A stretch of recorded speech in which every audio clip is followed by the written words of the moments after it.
सत्साई भगत जी। बड़े भैया देखो, इसका जो तरीका परमात्मा ने बताया है वो तो एक ही है कि वही पर नारी को देखिए बहन बेटी के भाव, कहे कबीर काम नाश का यही सहज उपाय। फिर भी भगत जी हमारे कर्म इतने बिगड़े हुए होते हैं जन्म जन्मांतरों के।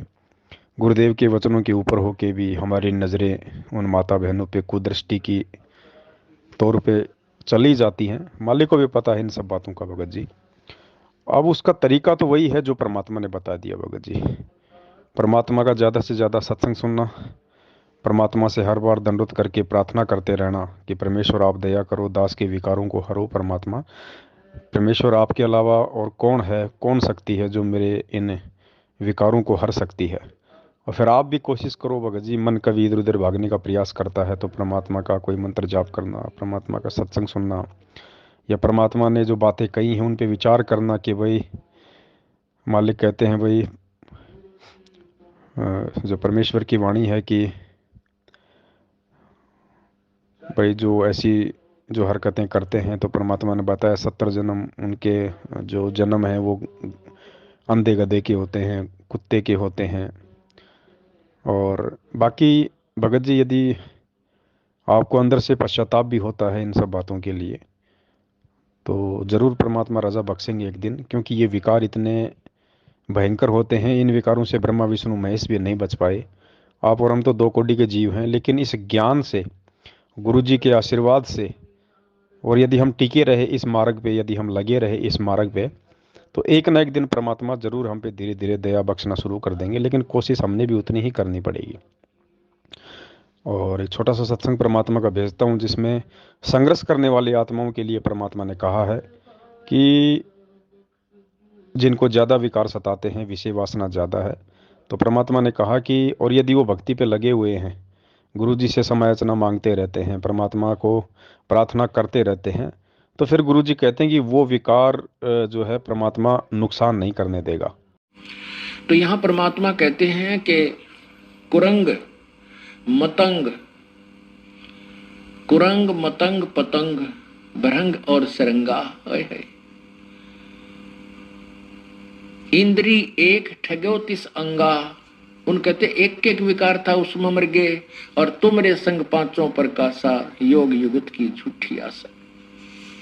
तो बनावटी बात करते हो कि बड़ा योग युगत हो गया, साधना करता है, बड़ा विकार जीते बैठा है, उसके उसने ना जीत रखा टट्टू भी। कहते हैं विकार मरे मत जानियो जो भूबड़ में आग। जब तक हम कभी परमेश्वर की शरण में नहीं आएंगे यो मन टेकन को दे जीवन। ये तो कबीर परमात्मा ही हमारी व्यवस्था ठीक रखेगा, हमारा प्रोटेक्शन करेगा। मन की तो बकवाद करने की आदत है, परंतु भगवान इसको लिमिट से आगे नहीं जाने देगा, क्योंकि उसको पता है कि ये कहाँ तक पहुंच सकता है और कितनी हानि पहुंचा सकता है। इसलिए प्रभु इस मन को सीमा में रखता है। अब देखो काल ने कि कैसा जुल्म किया।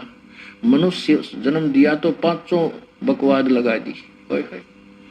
गाने सुन की आदत मारे में, अच्छी सुगंधित खुशबूदार तेल त्याल छिड़कन की बीमारी मारे में, सुंदर रूप देख लिया उस पर आसक्त उनकी बीमारी मनुष्य में, यानी हर प्रकार की बकवादें। कबीर परमात्मा कहते हैं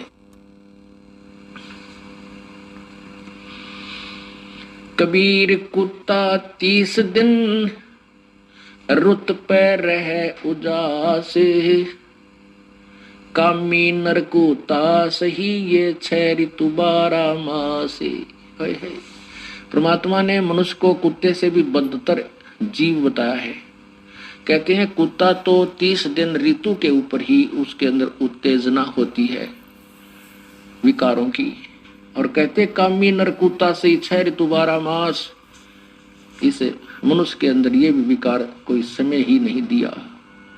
तो परमात्मा कहते हैं कि इतने विकार, इतना आपके ऊपर काल ने जाल फैला रखा है, तुम समझते नहीं।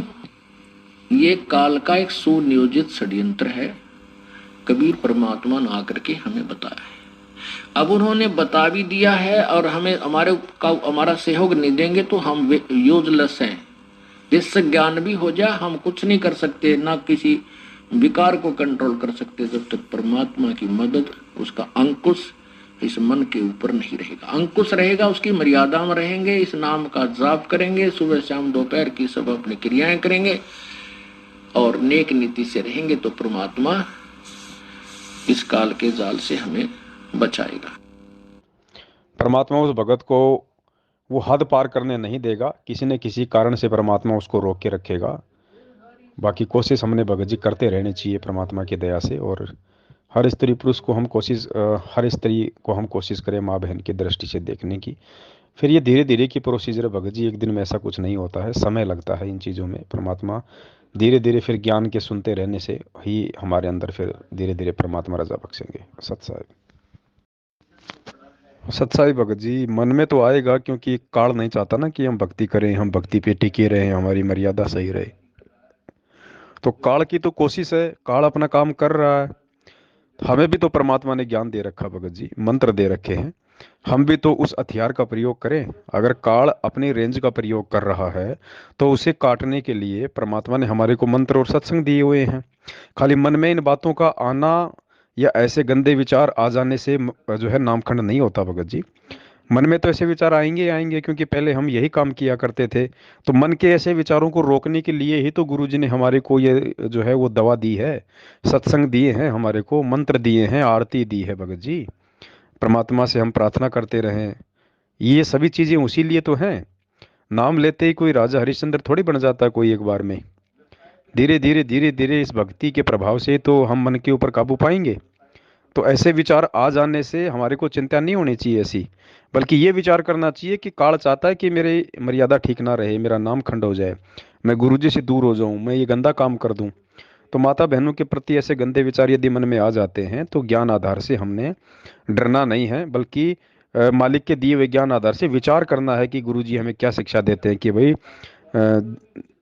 जो जो स्त्री है उसको माँ बहन की नज़र से देखना चाहिए, पर नारी को देखिए बहन बेटी के भाव, इस प्रकार से हमने विचार करना है।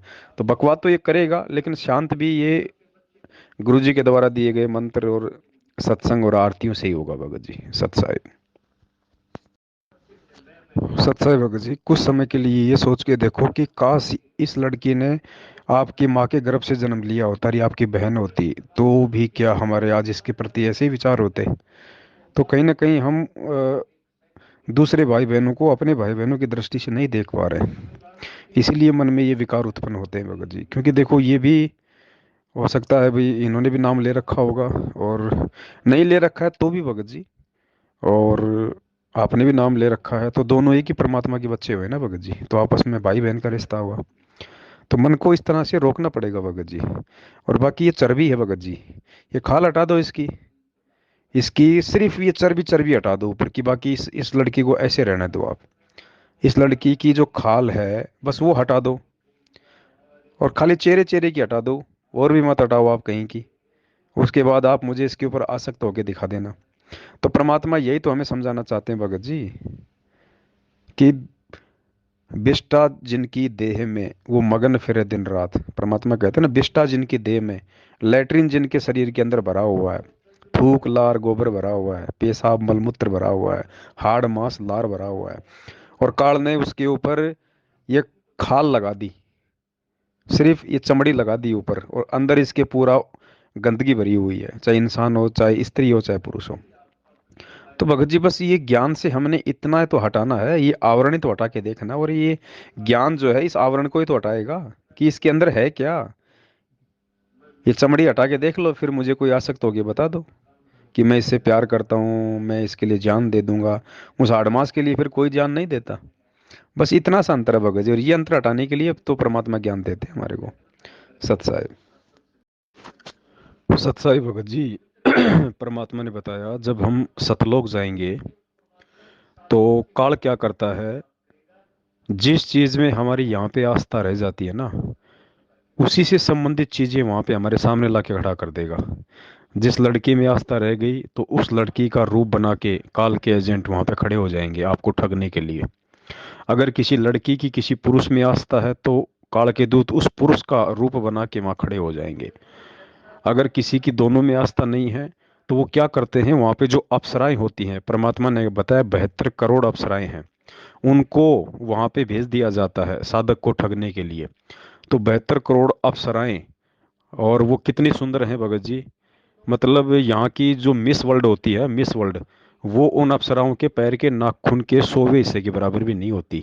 वो इतनी सुंदर होती हैं। तो वो अप्सराएं रास्ते में खड़ी कर दी जाती हैं जीव को ठगने के लिए, कि मैं तेरी रानी बन के रहूंगी, तेरी पटरानी बन के रहूंगी, तेरी दासी बन के रहूंगी, हम दोनों मौज करेंगे, ऐश करेंगे, तुझे सारे शारीरिक सुख दूंगी, तुझे ऐसे रखूंगी। अर्धनग्न कपड़ों में नंगी भी हो जाती हैं। तो भगत जी सोचो, यहाँ पे ये 2 कौड़ी की अंजू मंजू से हम नहीं निपट पा रहे, इनसे आस्था नहीं हट पा रहे। हाड़ मास के गू राबड़ी भरी इस शरीर में, टट्टी पेशाब भरा, हम इस शरीर से आस्था नहीं हटा पा रहे। उनका तो नूर का शरीर है भगत जी, उनके शरीर के तो आर पार देखा जा सकता है, और उनके अंग विनंग परमात्मा ने बताया ऐसे हैं। बड़े बड़े ऋषि महात्मा चक्कर खा के पड़ गए। तो भगत जी हम उनसे कैसे लड़ेंगे जब यहाँ पे हम छोटे मोटे हाड़मास के शरीर वालों से अपना पीछा नहीं छुड़ा रहे, जबकि पता है कि इस चमड़ी के नीचे क्या है। टट्टी है, पेशाब है, मलमूत्र है, थूक, लार, हाड़ मांस लहू। हम यहाँ आस्था नहीं हटा पा रहे भगत जी। सोचो, क्या हम त्रिकुटी तक भी पहुंच जाएंगे क्या? सतलोक तो फिर बहुत बड़ी बात है। तो परमात्मा तो हमें ऐसा बनाना चाह रहे हैं। तो सोचो अभी हमारे अंदर कितनी कमी है भक्ति मार्ग में, हमने कितना जो है ज्ञान को आधार बना के चलने की आवश्यकता है भगत जी। परमात्मा के सत्संग सुनना अलग चीज है, उन पे विचार विमर्श करना अलग चीज है भगत जी। तो परमेश्वर दया करें बड़े भाई, मालिक के वचनों को थोड़ा ध्यान से सुनो, समझने का प्रयास करो। नहीं तो भगत जी बात बिगड़ जाएगी। फिर यहीं पटक देगा काल, उस अंजू को भी कुतिया बना देगा, और फिर आप तो बनोगे बनोगे, और फिर यहीं चक्कर काटते रहना दोनों पूरी जिंदगी। फिर कोई भी, आप जी हो चाहे मैं जी हो चाहे कोई भी हो, इशारा सबके लिए है। सत साहिब जी।